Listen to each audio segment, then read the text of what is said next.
Namaku Raisa, usia 29 tahun. Aku hanyalah wanita sederhana dari keluarga biasa, tak memiliki kecantikan mencolok, apalagi kekayaan melimpah. Tapi aku punya hati yang tulus. Dan hati itu, dulu kupikir cukup untuk membuatku dicintai seumur hidup. Nyatanya, tidak. Aku menikah dengan seorang duda beranak satu, Rendra, 3 tahun lalu. Ia bukan pria sembarangan, dulu pengusaha sukses dengan showroom mobil sendiri. Tapi semua itu hancur ketika istrinya, Nadia, berselingkuh dengan pria lain dan meninggalkannya bersama anak mereka, Raya, yang waktu itu masih berusia 5 tahun. Saat itu, aku bekerja sebagai kasir di toko bahan bangunan milik keluarganya. Rendra sering datang dan berbicara padaku, awalnya hanya basa-basi, tapi lama-lama jadi akrab. Ia sering curhat tentang kesepiannya, tentang trauma dikhianati, tentang bagaimana ia berusaha bangkit demi anaknya. Aku simpati, bahkan jatuh hati. Dan entah bagaimana, dalam waktu yang cukup singkat, ia melamarku. Tanpa pesta besar, tanpa restu mutlak dari ibunya, kami menikah di KUA dengan sederhana. Raisa itu cuma cewek biasa, nggak sepadan sama Rendra, kata Bu Ningsih, ibu mertuaku, berulang kali. Tapi aku tidak peduli. Aku menikah karena cinta, bukan karena restu palsu. 3 tahun pernikahan kami tidak selalu indah, tapi aku bersyukur. Rendra adalah sosok yang perhatian, hangat, dan mau diajak berjuang bersama. Usaha showroomnya mulai tumbuh kembali. Aku ikut membantu pencatatan, meski hanya dari rumah. Yang paling membuatku bersyukur adalah Raya. Anak itu sangat dekat denganku. Dia memanggilku Mama Raisa, dan sering memelukku sebelum tidur. Aku tahu aku bukan ibu kandungnya, tapi aku menyayanginya seperti anak sendiri. Namun, semua berubah pagi itu. Hari itu cerah. Aku sedang menyiapkan sarapan ketika Rendra masuk rumah dengan wajah pucat. Ada seorang wanita berdiri di belakangnya. Wanita itu tinggi, berkulit putih, memakai pakaian mahal, dan bermakiap tipis namun tegas. Bahkan tanpa diperkenalkan pun aku tahu siapa dia. Nadia. Perempuan itu menatapku dengan senyum yang terlalu datar untuk disebut ramah. Lalu dengan suara yang entah kenapa masih terdengar angkuh, ia berkata, "Hai, aku Nadia. Ibu kandungnya Raya." Aku tidak menjawab. Tanganku masih memegang sendok kayu, tapi rasanya tubuhku seperti membeku. Dia kembali, kata Rendra pelan. Dia minta kesempatan lagi. Dadaku seperti diremas. Aku menatap suamiku. Laki-laki yang kupikir akan bersamaku dalam suka duka.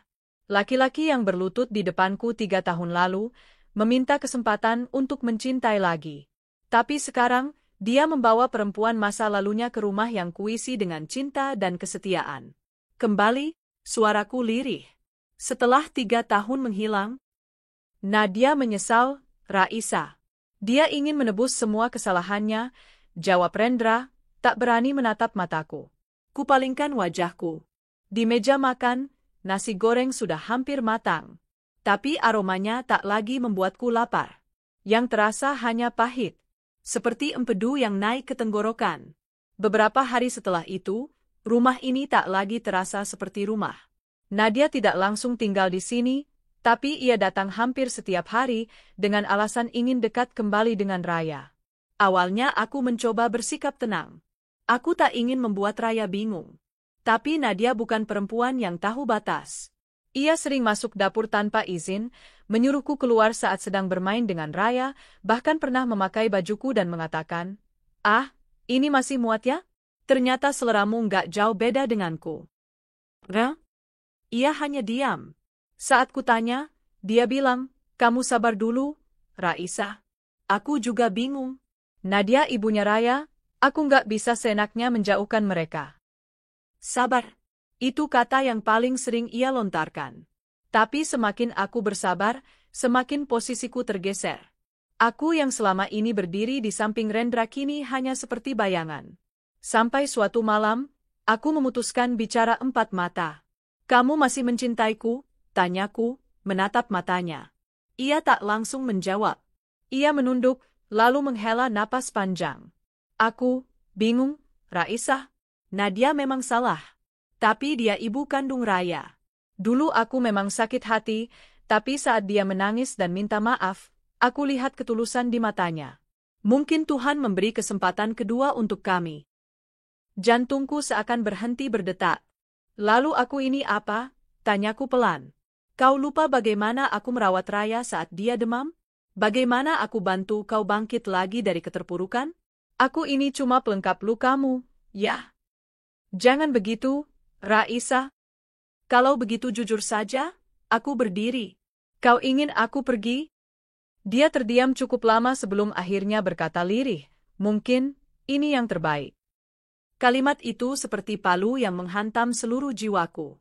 Aku tak bisa menangis. Bahkan air mata pun seolah enggan keluar. Malam itu aku mengemas pakaianku. Tak ada pelukan. Tak ada permintaan maaf. Hanya tatapan kosong dari laki-laki yang dulu berjanji akan menjagaku. Raya menangis dan memelukku. Tapi Nadia langsung menenangkan anak itu, berkata bahwa semua akan baik-baik saja. Aku pergi hanya dengan satu koper dan hati yang hancur. Aku tinggal di sebuah kamar kos kecil di pinggiran kota. Hidupku berubah drastis. Dari rumah 2 lantai yang hangat, kini aku berada di kamar sempit berbau lembab, hanya beralaskan kasur tipis. Tapi satu hal yang tidak berubah, harga diriku. Aku tidak ingin kembali. Tidak untuk seseorang yang mencampakkanku hanya karena masa lalu kembali mengetuk. Aku mulai mencari kerja dan diterima di bagian cleaning service sebuah perusahaan besar. Gajinya kecil, tapi cukup untuk makan dan bayar kos. Setiap pagi aku bangun pukul 4, berangkat kerja pukul 5, membersihkan lantai, toilet, dan ruang kantor. Orang-orang memandangku rendah. Tapi aku tak peduli. Selama aku bekerja dengan jujur, itu sudah cukup. Sampai suatu hari, seorang pria berdasi masuk ke lift bersamaku. Aku menunduk, hendak keluar karena takut mengganggu. Tapi dia berkata dengan nada santai, tenang saja. Kita cuma sama-sama bekerja, kan? Aku mengangguk, tak berani menatap. Beberapa hari kemudian, pria itu kembali menghampiriku di pantry saat aku sedang membereskan meja. Namamu siapa? Tanyanya ramah. Raisa, Pak. Jawabku cepat. Dia tersenyum. Saya Dirga. Sejak hari itu, entah kenapa, Pak Dirga sering muncul di tempatku bekerja. Ia menanyakan kabarku, bahkan suatu hari menyodorkan teh hangat saat melihatku pucat karena haid. Kalau kamu capek, bilangnya. Kesehatan lebih penting dari pekerjaan, ucapnya lembut.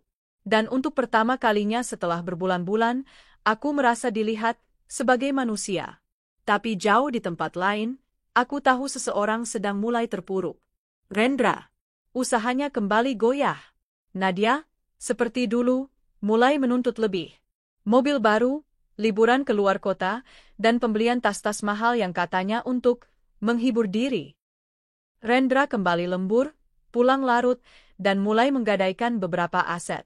Tapi kali ini, tidak ada aku di sampingnya untuk membantu. Dan aku akan segera menemukan jalanku. Jalan untuk bangkit.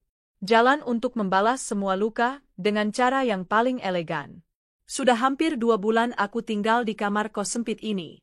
Tempat tidurku hanya beralaskan busa tipis, lemari baju 1 pintu yang nyaris jebol, dan kipas angin tua yang berdecit setiap berputar.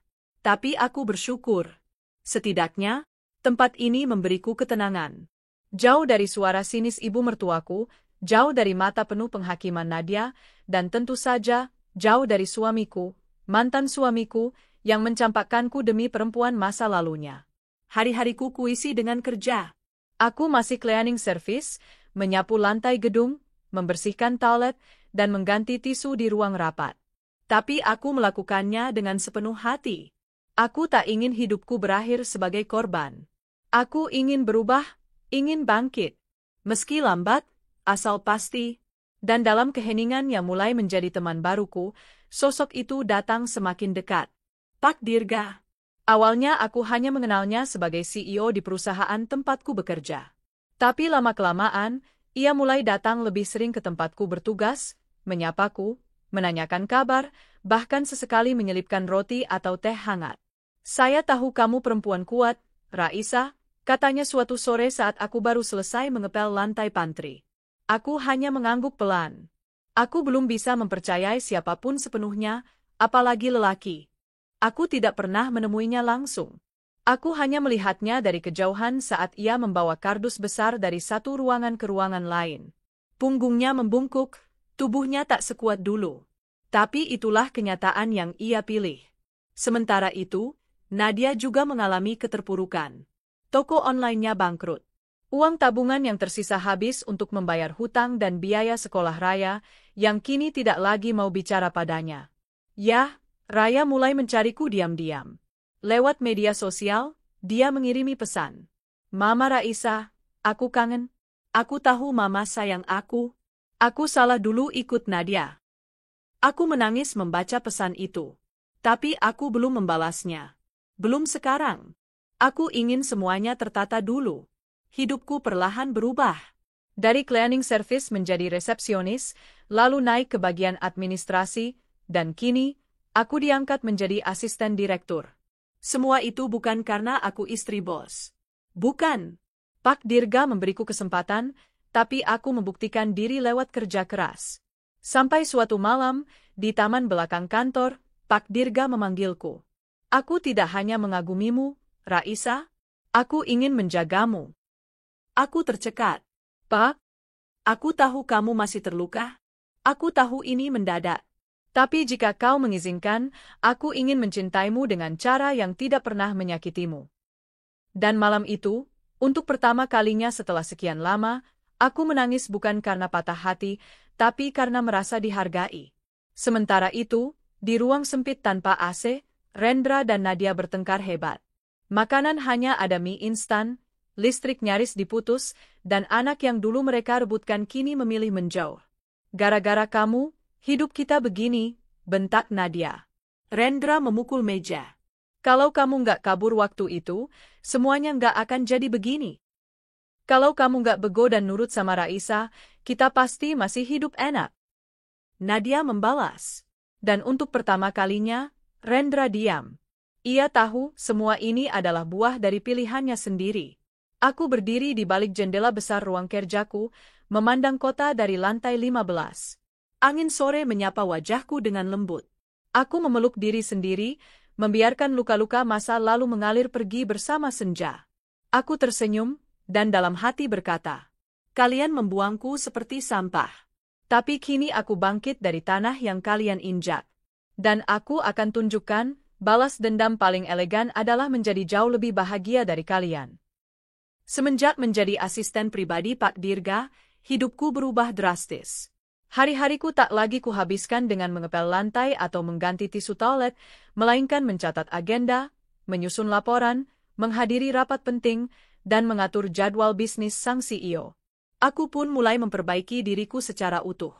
Aku belajar bahasa Inggris dasar agar bisa membantu menjawab email klien luar negeri. Aku juga mengambil kursus online tentang manajemen kantor di malam hari, meskipun tubuhku lelah. Pak Dirga sangat mendukungku. Dia sering berkata, kamu bukan cuma pekerja keras, Raisa. Kamu adalah investasi.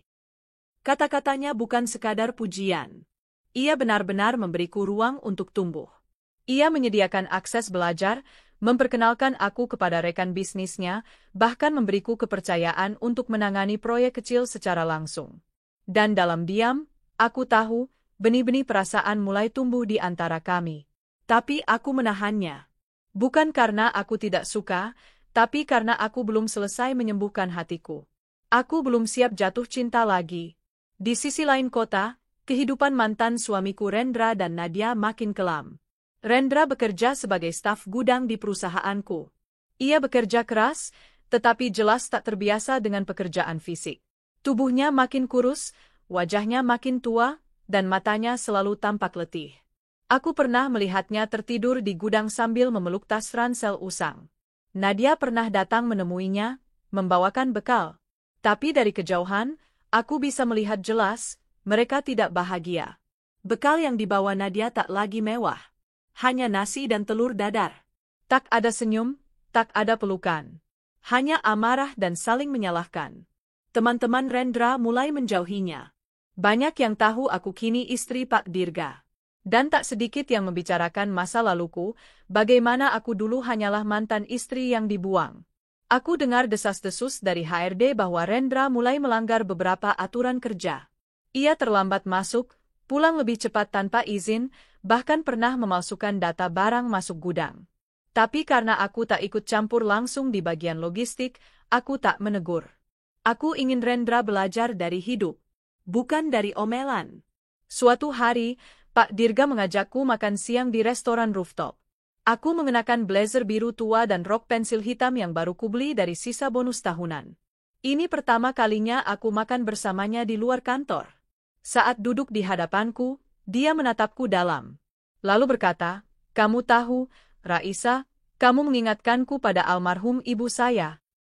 Aku menoleh dengan terkejut. "Saya? Ibu saya dulu juga wanita sederhana. Tapi ia kuat, tangguh, dan penuh kasih sayang. Saya kehilangan dia saat SMA. Sejak itu, saya hanya lihat sosok seperti dia dalam dirimu." Aku terdiam. Ada sesak hangat yang mengalir di dadaku. Aku tidak tahu harus menjawab apa. Kemudian ia melanjutkan, "Aku tak ingin memaksamu. Tapi aku ingin kamu tahu, sejak pertama aku melihatmu di lift waktu itu, aku tahu kamu bukan orang biasa." Aku menunduk. Tanganku gemetar memegang sendok. "Aku ingin kamu jadi pendampingku. Tapi jika kamu belum siap, aku akan tetap menunggumu." Kata-katanya sangat lembut, tanpa tekanan, tanpa tuntutan. Dan untuk pertama kalinya setelah bertahun-tahun disakiti dan dikhianati, aku merasa dihargai sebagai perempuan, sebagai manusia. Aku tersenyum kecil. "Beri aku waktu, Pak. Aku hanya takut mengulang luka." Dia mengangguk, lalu tersenyum kembali. "Ambil waktumu sebanyak yang kamu butuhkan. Aku akan tetap di sini." Beberapa minggu kemudian, perusahaan mengadakan acara gathering besar. Semua karyawan, dari level atas hingga staf, diundang. Aku ikut terlibat dalam kepanitiaan, jadi otomatis harus hadir dan mengatur acara. Rendra pun datang sebagai staf logistik. Ia mengenakan kemeja lusuh yang tampaknya dulu pernah mahal, tapi kini warnanya sudah pudar. Nadia juga ikut, entah mengapa diizinkan datang, mungkin sebagai pasangan. Saat aku berdiri di panggung, membacakan sambutan mewakili Pak Dirga yang datang terlambat, seluruh ruangan menoleh padaku. Aku kini bukan hanya resepsionis. Aku asisten CEO. Semua orang tahu itu. Dan saat aku menuruni panggung, mata Rendra membelalak. Nadia melotot tak percaya. Mereka berdiri dari kursinya, dan Nadia bahkan berbisik cukup keras, itu Raisa?" Aku hanya tersenyum dan melewati mereka dengan anggun. Tidak satu kata pun keluar dari mulutku.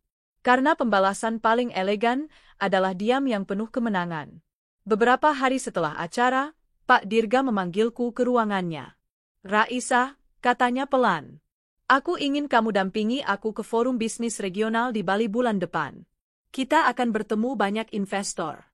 Aku butuh orang yang kupercaya." Aku terkejut, tapi juga tersanjung. Saya akan belajar lebih banyak soal presentasi, Pak." Ia tersenyum. "Kau akan bersinar. Aku yakin."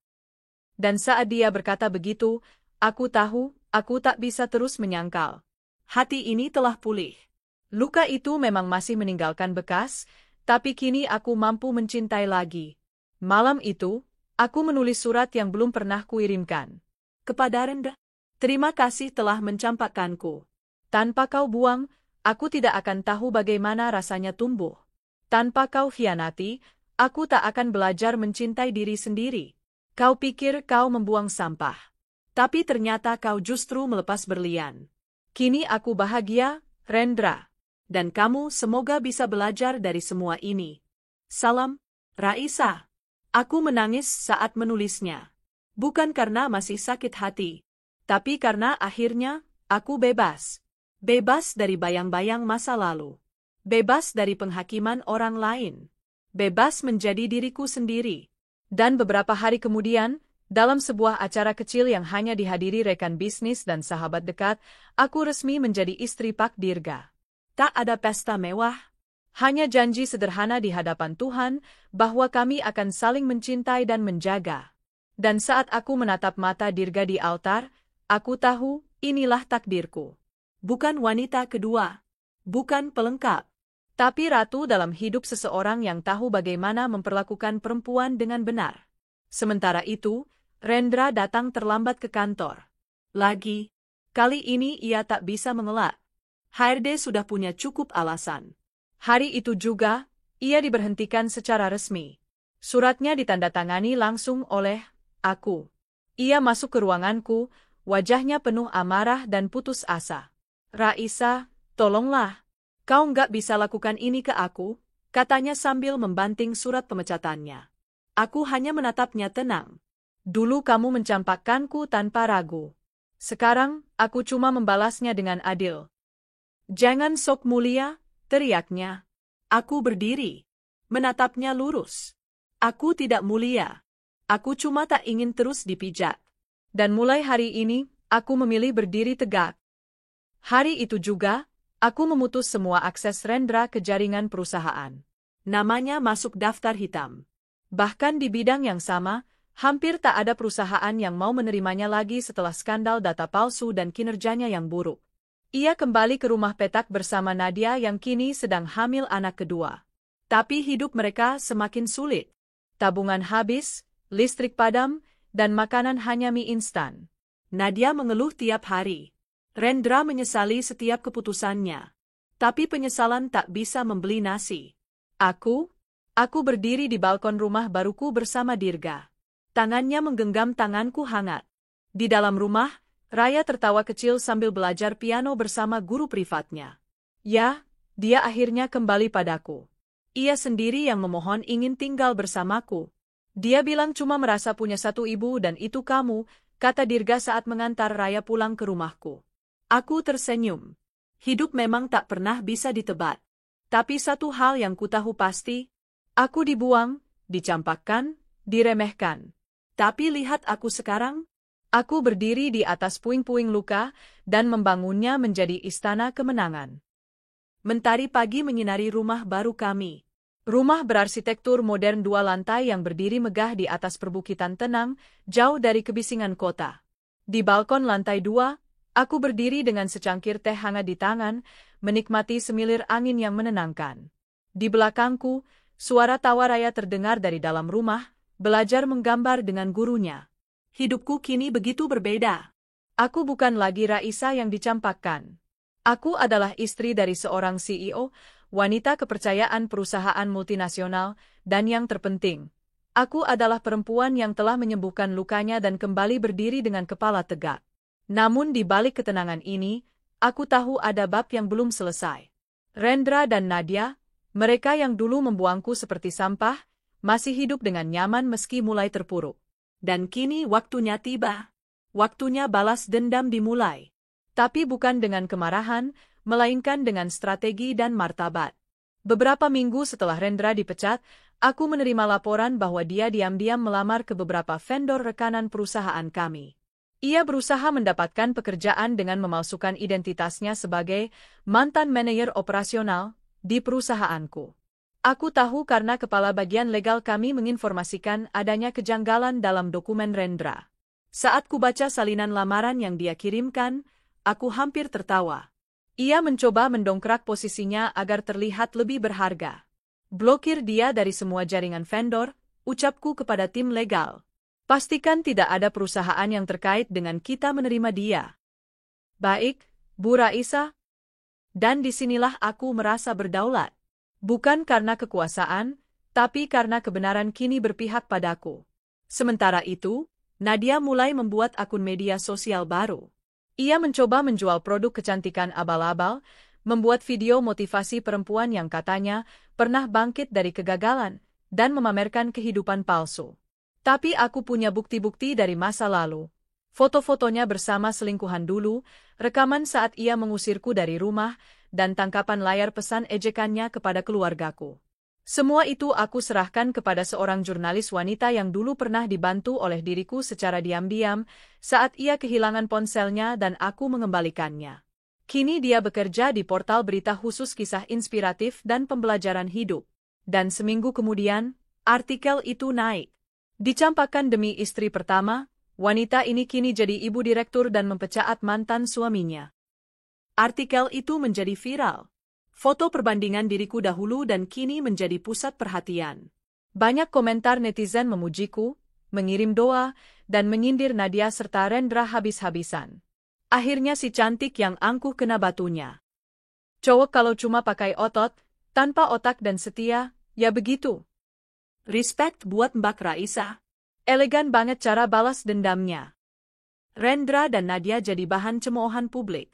Nadia panik, menghubungi beberapa orang untuk menjatuhkan artikel itu. Tapi nama mereka sudah hancur.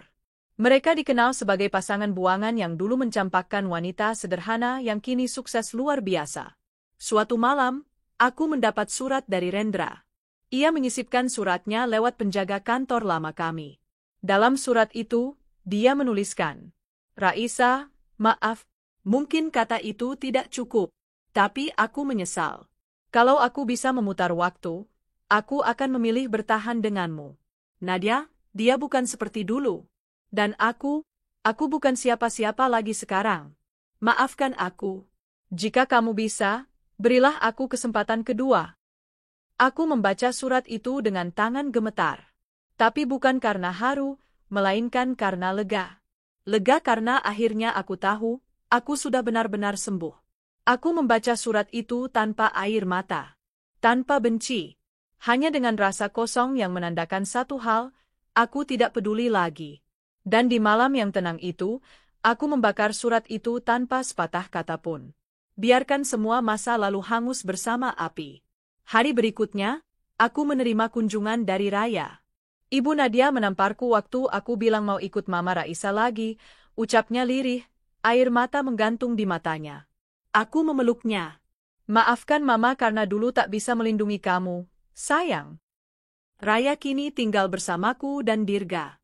Kami menyekolahkannya di sekolah terbaik, memberinya ruang untuk berkembang, dan yang paling penting, memberinya cinta yang tidak bersyarat. Dirga memperlakukannya seperti anak sendiri. Bahkan Raya mulai memanggilnya, "Ayah Dirga," dengan sukarela. "Papa Rendra bilang dia gagal jadi ayah," ucap Raya suatu malam. Tapi aku bilang, aku sudah punya ayah baru sekarang. Aku tak sanggup berkata apa-apa. Hanya pelukan hangat yang bisa kuhadiahkan untuk anak yang begitu kuat ini. Sementara itu, kehidupan Rendra dan Nadia makin runyam. Mereka diusir dari rumah kontrakan karena menunggak sewa 3 bulan.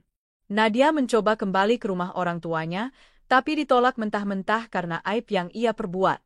Mereka akhirnya tinggal di gubuk kosong dekat rel kereta, makan dari sisa warung, dan tidur dengan alas tikar robek. Nadia melahirkan di bidan kampung. Bayinya sakit-sakitan karena gizi buruk. Rendra mencari kerja kemana-mana tapi ditolak karena reputasinya sudah tersebar. Ia bahkan pernah mendatangi salah satu teman lamanya untuk meminjam uang, tapi hanya diberi 50.000 dan diminta tak pernah datang lagi.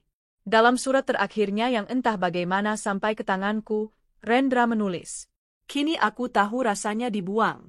Aku tahu rasanya jadi beban. Tapi mungkin memang ini balasanku, Raisa. Aku tak pantas untuk bahagia." Aku menatap surat itu, lalu menaruhnya di laci, tanpa balasan. Hari ulang tahunku tahun ini berbeda. Dirga mengajakku ke villa kecil di luar kota. Hanya kami berdua dan Raya. Tak ada pesta besar. Hanya keluarga kecil yang tenang dan penuh cinta. Di teras villa, saat malam menuruni langit, Dirga menggenggam tanganku dan berkata, "Kau sudah cukup berjuang, Raisa. Kini saatnya hidupmu diisi dengan bahagia." Aku mengangguk, lalu memejamkan mata. Bayangan masa lalu datang sejenak, lalu pergi seperti angin malam. Aku bukan lagi wanita yang menangis di bawah hujan, menggenggam koper dan luka.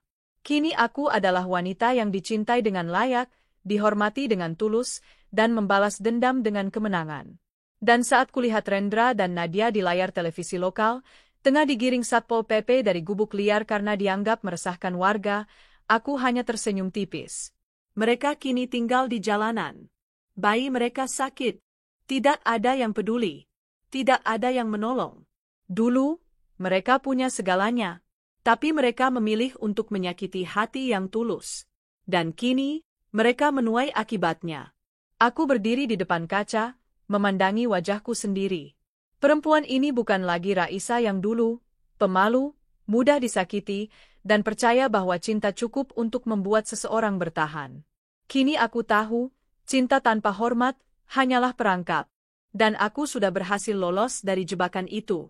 Aku tak pernah menyangka bahwa perjalanan hidupku akan sampai di titik ini. Dari seorang wanita yang dibuang seperti sampah oleh suami yang dulu kupertahankan dengan sepenuh hati, kini aku berdiri sebagai wanita terhormat di mata banyak orang. Tapi bukan pujian atau status yang kuinginkan, aku hanya ingin dihormati sebagai manusia. Dipandang, bukan diremehkan. Dicintai, bukan dimanfaatkan. Dan hari ini, setelah semua luka dan perjuangan, aku berdiri di ruang tamu rumah besar kami dengan mengenakan setelan kerja elegan, bersiap menuju pertemuan penting dengan para investor asing. Di sisi lain, suamiku, Dirga, mengecup keningku hangat seperti biasa sebelum aku pergi. "Semangat ya, Bu Direktur," bisiknya sambil tersenyum. Aku tertawa kecil. "Aku bawa bekal cinta darimu. Jadi pasti lancar." Raya berlari dari lantai atas dengan rambut dikepang dua, seragam sekolah rapi, dan membawa bekal makan siang yang sudah disiapkan Mbak Yati, asisten rumah tangga kami. Ia memelukku erat sebelum aku keluar. "Hati-hati di jalan, Mama."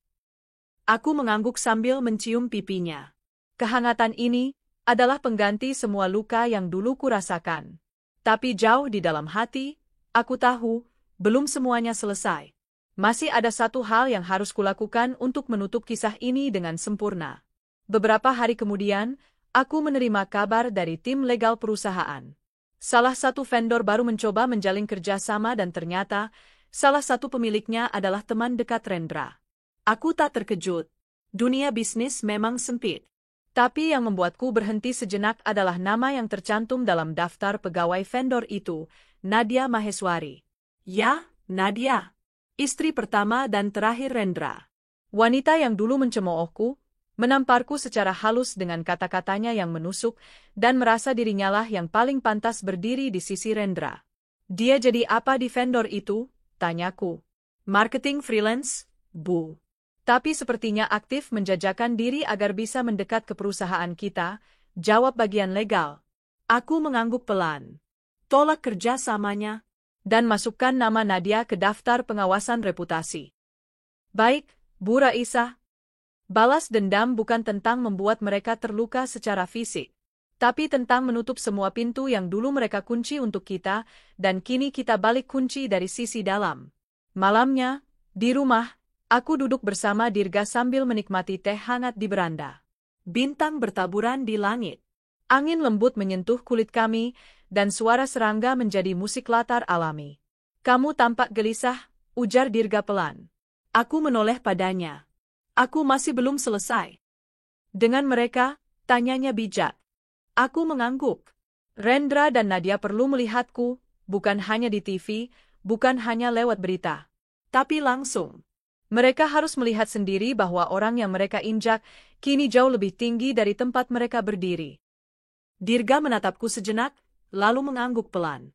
"Kalau itu yang bisa membuat hatimu lega, lakukan." Dan aku pun merencanakan semuanya. Beberapa minggu kemudian, perusahaan kami mengadakan program sosial untuk mantan karyawan yang pernah bekerja di bawah naungan perusahaan dan kini mengalami kesulitan. Aku menyuruh tim untuk menyelidiki nama-nama yang memenuhi kriteria. Dan, seperti yang kuduga, nama Rendra Prasetya muncul dalam daftar. Ia memenuhi syarat, pernah bekerja, diberhentikan karena masalah internal, dan kini tidak memiliki pekerjaan tetap. Aku menginstruksikan panitia untuk mengundangnya dalam kegiatan pembinaan dan pelatihan wirausaha di gedung utama kantor kami. "Pastikan dia datang. Tapi jangan beritahu siapa penyelenggaranya," ucapku pada ketua tim. "Aku ingin dia melihatku, tanpa persiapan." Hari itu pun tiba. Aku mengenakan dress formal abu-abu muda, dengan heels hitam dan rambut disanggul rapi. Aku duduk di deretan depan ruang pertemuan sambil membuka laptop dan mengecek presentasi. Di belakangku, para peserta pelatihan mulai berdatangan. Aku mendengar bisik-bisik dari beberapa orang yang mengenal namaku. Dan akhirnya, aku melihat sosok itu. Rendra. Dia masuk dengan kemeja lusuh dan celana bahan yang sudah pudar warnanya. Wajahnya tampak lelah, matanya sayu, dan tubuhnya jauh lebih kurus dari terakhir kali aku melihatnya. Ia duduk di barisan belakang, tidak menyadari siapa yang akan berdiri di podium. Lalu, aku berdiri. Selamat pagi semuanya, ucapku dengan suara yang tenang tapi tegas. Saya Raisa Mahardika, Direktur Program Sosial dan Inovasi PT Dirgantara Prima. Hari ini saya akan berbagi sedikit tentang bagaimana kegagalan bisa menjadi awal dari kebangkitan. Ruangan hening. Dan dari sudut mataku, aku melihat kepala itu menengadah cepat. Matanya membelalak. Aku melanjutkan presentasiku tanpa menatapnya langsung. Aku bercerita tentang masa lalu, tentang bagaimana aku dulu hanyalah cleaning service, kemudian diusir dari rumah oleh orang yang kucintai, lalu bangkit dari keterpurukan dan membangun hidupku sendiri. Aku pernah diinjak, dicampakkan, dianggap tak layak berdiri di sisi laki-laki yang kupilih. Tapi hari ini, aku berdiri di sini, bukan karena aku hebat, tapi karena aku tidak menyerah. Ruangan hening. Beberapa peserta meneteskan air mata. Dan saat mataku akhirnya menatap ke arah Rendra, ia menunduk dalam, kedua bahunya bergetar. Aku selesai bicara, dan suasana disambut tepuk tangan panjang. Tapi aku tahu, hanya satu tepuk tangan yang tak akan pernah terdengar, tepuk tangan dari orang yang dulu tak pernah percaya aku bisa bangkit. Usai acara, Rendra mendekatiku di luar ruangan. Ia berdiri kikuk, kemejanya basah oleh keringat. Nadia tak terlihat. Mungkin malu. Atau sudah menyerah. Raisa, katanya pelan. Aku nggak pernah nyangka kamu bisa. Aku mengangkat tangan, menghentikannya. Sudah terlambat untuk minta maaf, Ren. Aku bukan lagi Raisa yang dulu kamu buang. Sekarang aku adalah Raisa yang kamu jadikan alasan untuk jatuh, tapi aku ubah jadi alasan untuk bangkit. Ia menunduk. Aku hanya ingin bilang, aku menyesal. Aku mengangguk. Terima kasih. Tapi aku tidak butuh penyesalanmu. Aku hanya butuh kamu menyadari bahwa tak semua perempuan bisa kau injak dan tetap berdiri. Dan tanpa berkata lebih, aku meninggalkannya di sana. Di bawah cahaya matahari yang menyengat, di tengah riuh dunia yang kini tak lagi menyambutnya. Malamnya, Dirga memelukku dari belakang di kamar tidur kami. Kamu sudah menyelesaikannya? Aku mengangguk pelan. Ya, sudah. Kini aku bisa benar-benar memulai hidup yang baru. Dia mengecup bahuku. Selamat datang di hidup barumu, Bu Dirga. Aku tertawa kecil. Terima kasih, Pak Dirga. Terima kasih karena sudah mencintaiku saat aku bahkan belum mencintai diriku sendiri. Dan malam itu, untuk pertama kalinya setelah sekian lama, aku tidur nyenyak. Tanpa beban, tanpa luka, tanpa bayangan masa lalu. Karena aku tahu, harga diriku sebagai perempuan telah kembali. Bahkan jauh lebih tinggi dari sebelumnya. Minggu pagi itu, langit cerah seperti hatiku. Di dapur rumah kami yang hangat dan penuh aroma kayu manis, aku membantu Raya menyiapkan sarapan. Dirga sedang menyiram tanaman di halaman depan, dan tawa kami bersahut-sahutan. Suasana ini, dulu hanya mimpi. Tapi kini jadi kenyataan. Kehidupan yang dulu hanya bisa kuimajinasikan ketika terbaring di kamar kos sempit dengan air mata menetes ke bantal, kini benar-benar kuhidupi setiap hari. Namun seperti langit yang kadang diselingi awan gelap, kabar yang datang pagi itu kembali mengguncang kesadaranku. Maya, sahabatku, mengirim pesan. Rai, Nadia dan Rendra dilaporkan ke polisi. Mereka ditangkap karena kasus penipuan investasi bodong. Korbannya banyak. Beberapa orang datang ke rumah kontrakan mereka yang ternyata sudah kosong. Tapi mereka tertangkap di terminal. Aku tercekat membaca kabar itu. Meski aku tak lagi punya simpati untuk mereka, tapi ada getaran aneh di dadaku. Takdir benar-benar membalikkan semuanya. Berita itu menyebar luas di media sosial. Foto Rendra dan Nadia dengan tangan diborgol dan wajah kusut tersebar kemana-mana. Nadia tampak lebih tua dari usianya, dengan rambut acak-acakan dan wajah tirus penuh amarah. Rendra tampak pasrah. Komentar netizen menggila. Dulu songong banget, sekarang nangis-nangis. Kasihan anaknya kalau punya orang tua begini. Karma itu nyata, guys. Dan aku hanya menyimak. Dulu mungkin aku akan tersenyum penuh kemenangan. Tapi sekarang, aku hanya diam. Bukan karena sedih, Melainkan karena aku sudah terlalu jauh meninggalkan masa lalu itu. Siang harinya, aku duduk di ruang kerja rumah kami. Di hadapanku tumpukan laporan dari divisi sosial perusahaan. Aku kini bukan hanya istri dari Dirga. Aku memimpin beberapa program pemberdayaan perempuan dan mantan korban kekerasan rumah tangga. Sebuah mimpi yang dulu kupendam, kini jadi jalan hidupku.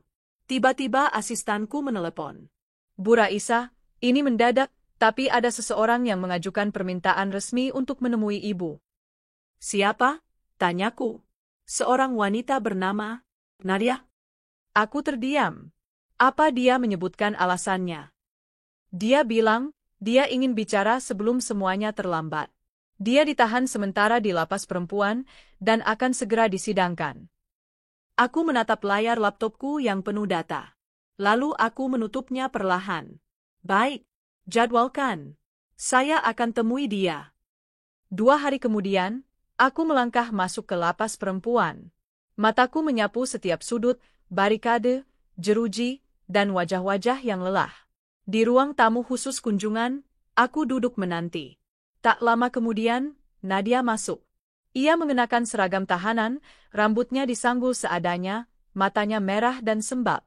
Ia tampak tak percaya melihatku. Matanya langsung berlinang, tapi aku tetap diam. Aku nggak percaya kamu datang, katanya pelan. Aku hanya menatapnya. Aku ingin tahu kenapa kamu mencariku. Dia terisak, lalu berkata, aku capek, Raisa. Capek hidup begini. Aku tahu semua ini salahku. Aku yang dulu sombong, jahat, merendahkan kamu. Tapi aku cuma perempuan yang terjebak sama cinta bodoh. Aku pikir Rendra akan jadi pelindungku. Tapi ternyata, dia malah menyeretku ke lubang. Aku masih tak berekspresi. Aku ingin mendengar semuanya. Rendra bukan laki-laki yang dulu kamu kenal. Sejak kamu pergi, dia berubah. Kasar, cepat emosi, dan dia nyalahin aku atas semuanya. Padahal dia yang ngajak aku ikut main investasi bodong itu. Aku cuma bantu cari orang. Tapi sekarang aku yang harus menanggung semuanya. Aku mendengarkan. Tapi aku tidak tergerak. Aku cuma ingin minta satu hal, Raisa, anakku, tolong jaga bayiku. Dia sakit. Sekarang di panti karena aku ditangkap. Aku nggak mau dia tumbuh jadi seperti aku. Aku mengernyit. Kamu minta, aku yang rawat anakmu? Dia mengangguk. Aku tahu ini gila. Tapi kamu satu-satunya orang yang aku percaya sekarang. Aku terdiam cukup lama. Di kepalaku, semua luka dan masa lalu berputar cepat. Tapi jauh di dalam hati, aku tahu apa yang harus kulakukan. Aku akan pertimbangkan. Tapi bukan karena kamu. Karena anak itu tidak bersalah. Nadia menangis keras. Terima kasih, Raisa. Aku berdiri dan meninggalkannya tanpa menoleh lagi. Sore itu, aku berdiri di halaman sebuah panti asuhan sederhana. Di pangkuanku, seorang bayi perempuan kecil dengan pipi bulat dan mata sayu tertidur pulas. Bayi dari 2 orang yang dulu menghancurkan hidupku. Namun saat kupeluk tubuh mungil itu, aku tahu, balas dendam terindah bukan membuat mereka menderita. Tapi menunjukkan bahwa aku bisa tetap menjadi manusia, meski dulu diperlakukan seperti bukan siapa-siapa. Raya menghampiriku saat aku pulang ke rumah sambil membawa bayi itu. Siapa ini, Ma? Aku menatap putriku. Adikmu. Dari Ibu Nadia. Raya diam. Ia tahu kisah masa lalu. Tapi kemudian, ia mengangguk kecil dan tersenyum. Kalau Mama sayang, aku juga sayang. Dirga datang lalu menyambut kami dengan pelukan hangat. Kamu luar biasa, Raisa. Aku menatap bayi itu, lalu suamiku, dan kemudian Raya. Hatiku penuh. Bukan dengan kebencian, tapi dengan cinta. Rendra akhirnya dijatuhi hukuman 2 tahun penjara. Nadia 1 tahun 8 bulan. Mereka kini tak punya siapa-siapa. Keluarga menjauh. Teman pun enggan peduli. Tapi aku tidak akan menaruh dendam lagi. Karena aku telah menang. Bukan dengan kemarahan, tapi dengan kebesaran hati. Dan malam itu, saat aku menulis di jurnal pribadiku, aku menuliskan. Dulu aku dibuang, dikatain perempuan murahan. Kini aku mengangkat bayi mereka dengan penuh kasih. Dulu aku dihina karena sederhana, sekarang aku mendidik anak-anak mereka dengan hati seorang ratu. Sudah hampir 1 tahun sejak bayi perempuan itu, yang kini kami beri nama Naira, tinggal bersama kami.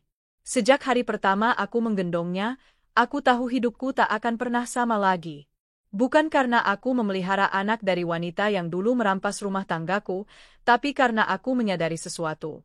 Balas dendam sejati bukan membalas luka dengan luka, tapi menjahitnya menjadi warisan kasih. Pagi itu, aku berdiri di taman belakang rumah kami, memandangi Naira yang belajar merangkak di atas rumput hijau, sementara Raya membantunya dengan sabar. Dirga datang membawa 2 cangkir kopi, menyodorkan 1 untukku, lalu berdiri di sisiku. Kamu tahu, Rai, katanya pelan, kalau dulu kamu memilih balas dendam dengan cara menyakiti mereka, mungkin kamu nggak akan pernah sampai di titik ini. Aku menatapnya dan tersenyum. Iya, dulu aku pikir kemenangan itu saat mereka menderita, hidup susah, dibenci orang. Tapi ternyata, kemenangan yang sebenarnya adalah saat kita mampu berdiri lebih tinggi tanpa menginjak siapapun. Dirga menggenggam tanganku. Aku bangga padamu, Raisa. Beberapa minggu kemudian, aku menerima surat resmi dari pihak lapas. Nadia akan bebas dalam waktu 2 bulan karena kelakuan baik. Di akhir surat itu, ada catatan kecil bertuliskan, "Terima kasih karena telah menjaga anak saya. Jika saya diizinkan, saya ingin melihatnya sekali saja saat bebas nanti. Tapi jika tidak, saya tak akan menuntut apapun." Aku tak langsung membalas surat itu. Ada banyak hal yang berputar dalam benakku. Tapi aku tahu, luka yang tak diselesaikan akan terus membayangi langkah. Dan aku tak mau lagi hidup dengan bayangan masa lalu. Hari pembebasan Nadia tiba. Aku menjemputnya secara pribadi. Ia terlihat lebih tenang dari terakhir kali kami bertemu. Tubuhnya lebih kurus, tapi matanya tak lagi penuh amarah. Ia berjalan pelan ke arahku, lalu berhenti tepat di depanku. "Aku kira kamu nggak akan datang," katanya lirih. "Aku datang bukan karena kamu, tapi karena Naira berhak tahu siapa ibunya." Nadia menunduk. "Terima kasih, Raisa. Aku tidak pantas menerima semua ini, tapi aku akan tetap berterima kasih sampai mati." Aku membawanya ke taman tempat Naira sedang bermain bersama Raya. Saat matanya menangkap wajah kecil itu, Nadia langsung meneteskan air mata. "Naira," bisiknya, suaranya tercekat. Ia tidak langsung mendekat, hanya menatap dari kejauhan, takut jika keberadaannya malah menyakiti. Aku mendekat dan berkata, "Kau bisa memeluknya, kalau kau mau." Nadia melangkah pelan. Lututnya gemetar. Lalu, di bawah langit cerah sore itu, ia memeluk anak kandungnya dengan pelan dan hati-hati. Air matanya menetes di pipi bayi mungil itu. Tapi Naira hanya tertawa kecil, tak mengerti apa-apa, hanya tahu bahwa pelukan itu hangat. Setelah hari itu, Nadia tidak tinggal bersamaku. Ia memilih tinggal di rumah singgah milik yayasan sosial yang bekerja sama dengan perusahaan kami. Ia mulai mengikuti pelatihan keterampilan, lalu bekerja sebagai guru TK di salah satu sekolah kecil di desa. Ia tidak lagi menuntut untuk mengambil Naira dariku. Ia tahu bahwa anak itu telah punya tempat yang lebih stabil. Tapi setiap bulan, ia datang mengunjungi, membawakan mainan, menyuapi bubur, lalu kembali pergi dengan damai. Hubungan kami bukan sahabat, tapi kami bukan musuh. Kami 2 perempuan yang sama-sama pernah terluka, dan sama-sama memilih untuk tidak hidup dalam dendam. Dan Rendra? Ia keluar dari penjara setelah 2 tahun. Kurus, tak terurus, dan tinggal di sebuah rumah petak sempit di pinggiran kota. Ia sempat mencoba kembali bekerja sebagai sopir ojek online, tapi tak bertahan lama karena keluhan pelanggan. Ia pernah datang ke kantor kami, duduk di lobi selama 1 jam hanya untuk mencoba bertemu denganku. Tapi aku tidak menemuinya. Bagiku, tidak semua orang pantas mendapat babak kedua. Beberapa orang hanya ditakdirkan untuk menjadi pelajaran. Dan Rendra adalah salah satunya. Waktu terus berjalan. Raya tumbuh menjadi gadis remaja yang cerdas dan sopan. Ia tak lagi malu mengakui siapa ibunya. Bahkan saat guru sekolahnya bertanya siapa tokoh inspiratif dalam hidupnya, jawabannya adalah, "Mama Raisa. Perempuan paling kuat yang pernah saya kenal." Naira pun tumbuh menjadi balita ceria yang tak pernah tahu seperti apa kelamnya masa lalu orang tuanya. Ia hanya tahu bahwa ia dicintai oleh Mama Raisa, Papa Dirga, dan Kakak Raya. Dan aku tidak lagi hidup untuk membuktikan apapun pada siapapun. Aku tidak lagi mencoba membuktikan pada dunia bahwa aku bisa sukses setelah dicampakkan. Aku hanya hidup sebagai diriku sendiri. Dan itu sudah cukup. Suatu hari, aku diundang menjadi pembicara dalam sebuah acara seminar nasional bertema Perempuan Bangkit dari Luka. Di depan ratusan peserta, aku bercerita tentang kehidupanku. Dari mulai jadi istri kedua, dibuang, dipermalukan, hingga bangkit dan menjadi pemimpin. Aku berdiri di sini bukan karena aku hebat, ucapku saat itu. Tapi karena aku tak membiarkan luka mengatur langkahku. Aku memilih berdamai dengan masa lalu, bukan tinggal di dalamnya. Aku memilih mencintai diriku sendiri lebih dulu, sebelum mencintai orang lain. Tepuk tangan bergema. Dan dari balik panggung, aku melihat Dirga mengangguk padaku. Di sampingnya, Raya mengacungkan 2 jempol dan Naira tertidur di pangkuannya. Air mataku menetes, bukan karena sedih, tapi karena bahagia yang tak bisa dijelaskan dengan kata. Sebelum tidur malam itu, aku menulis surat untuk diriku sendiri. Untuk Raisa yang dulu pernah terluka, terima kasih karena tidak menyerah. Terima kasih karena tetap percaya bahwa kamu layak dicintai. Terima kasih karena telah memilih bangkit, meski semua orang meremehkanmu. Kini kamu tidak hanya menyembuhkan dirimu, tapi juga menyembuhkan anak-anak yang kamu peluk dan perempuan-perempuan yang kamu angkat. Terima kasih karena memilih menjadi cahaya, bukan bara api yang membakar. Dengan bangga dan cinta, Raisa yang telah menang. Keesokan harinya, aku membuka jendela rumahku yang menghadap danau. Udara pagi menyambutku. Di dapur, Dirga sedang membuat sarapan. Raya sedang bersiap sekolah. Naira sedang belajar menyebut namaku. Ma, katanya pelan sambil tertawa. Aku mengangkatnya, mendekapnya erat, dan berkata, Ibu pernah dihancurkan, Nak. Tapi justru karena itu, Ibu bisa menjadi kuat untuk melindungimu. Karena kini, aku bukan hanya seorang istri. Bukan hanya seorang ibu. Aku adalah perempuan yang pernah hancur, lalu membangun kerajaannya sendiri dari reruntuhan. Dan itulah balas dendam paling indah. Bukan membuat mereka hancur, tapi menunjukkan bahwa aku bisa berdiri megah tanpa menyakiti siapapun.